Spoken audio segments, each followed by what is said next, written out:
Fala galerinha do meu coração, salve, salve! Estamos aqui numa temporada nova, estudo novo, cenário novo, parecendo o Rodrigo Silva aqui, andando tal, nas evidências. Mas é isso aí, nos próximos 3 meses, de semana em semana, a gente vai estudar junto as lições de um dos personagens mais massas da Bíblia. Um dos mais massa, mas também um dos mais malas sem alça também, né? A gente vai falar sobre Pedro. E eu já quero começar deixando bem claro. Teve uma época que, infelizmente, qualquer um que fosse definir Pedro usaria as mesmas palavras do Romário para definir o Pelé. Na verdade, o Pelé calado é um poeta, né? Pois é, gente, forte, mas é a real. Ele era atrapalhado nas falas, atrapalhado nas atitudes. Parecia um dos personagens do filme do Didi, sabe?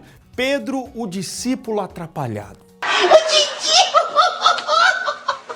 Pedro era volta e meia chato. Ele dava umas bolas fora quando abria a boca, aí se arrependia. Tipo eu. Teve uma vez que eu tava em casa, bem de boa, caminhando e tal, e do nada eu bati o dedinho do pé na quina do rodapé. E aí nessa hora eu falei um monte de bobagem, tipo aquela propaganda da Tigre, sabe? Por um mundo sem palavrões, use Tigre.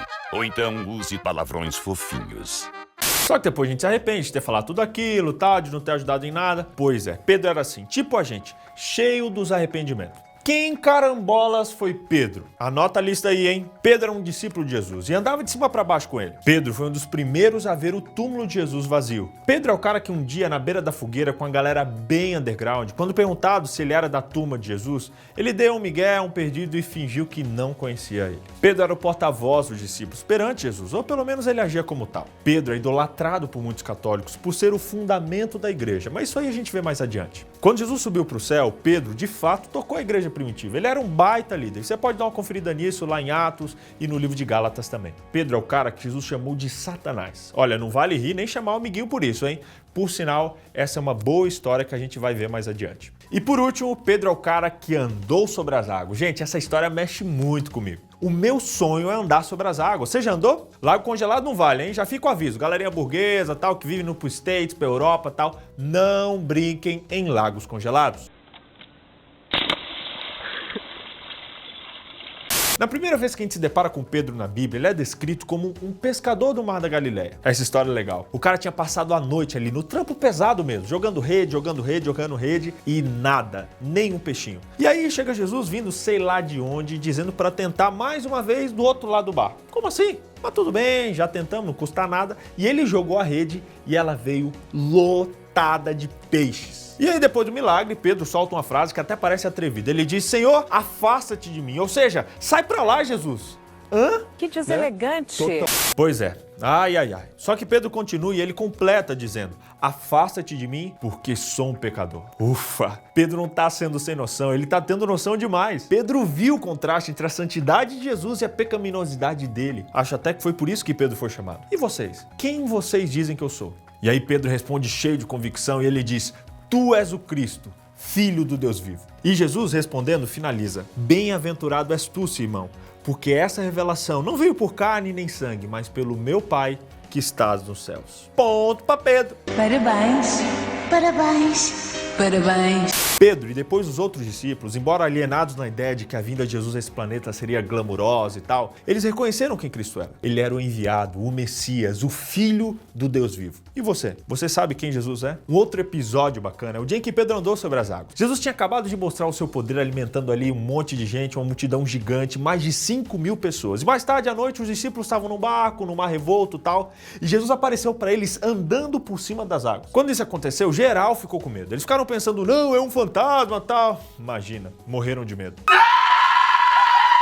Porém, assim que o susto passa, surge Pedro fazendo pedrice. Baseado nesse poder todo de Jesus, Pedro lança um desafio até meio ousado. Ele diz, Senhor, se é o Senhor mesmo, me deixa ir contigo nas águas. Baita fé, né? Jesus deixou e Pedro foi. Gente, Pedro era top. O resto da história você conhece. Pedro se sentiu seguro, foi andando todo pomposo, tal, se achando, e aí tirou os olhos de Jesus, veio o medo e outra vez ele afundou. A lição que a gente sempre tira aqui é que a gente não deve tirar os olhos de Jesus. Mas fugindo do clichê, vamos admitir que Pedro teve muita fé. Pedro reconheceu Jesus e Jesus reconheceu a fé dele e autorizou ele a ir. Entretanto, Jesus permitiu que Pedro afundasse justamente para provar que era o poder de Cristo e não de Pedro que havia feito tudo aquilo. Mas se Pedro demonstrou fé em Cristo, ele também foi capaz de negá-lo. Em Lucas capítulo 22, a gente vê que durante a última ceia, Pedro estava fazendo 1000 juras de amor para Jesus, promessas de fidelidade, te amo para sempre, jamais vou te abandonar e tal. E Jesus respondeu a ele na lata, dizendo o seguinte, digo-te, Pedro, que não cantará hoje o galo antes que 3 vezes me negues que me conheces. Dito e feito. Pedro pensou, logo eu, gente, não pode ser. Jesus deve estar enganado. Não, deve estar. Só que depois de Jesus ser preso, Pedro, curioso para saber o que aconteceria, foi seguindo Jesus de longe, pela última vez, acompanhando seus passos. Mas no trajeto, Pedro se perdeu do seu caminho, se perdeu na sua identidade e a profecia se cumpriu. Antes de o galo cantar, Pedro negou o seu Senhor por 3 vezes. Ele não conseguiu evitar o seu destino, nem mesmo o destino de Jesus. As intenções de Pedro eram boas, ele tinha fé, ele era corajoso, ele era impetuoso, era apaixonado por Jesus. Mas assim como um dia ele andou e afundou nas águas, ele desviou o olhar do Senhor e transgrediu, condescendeu, flertou, titubeou. Ele cedeu ao mal. Mas a boa notícia é que Jesus perdoa.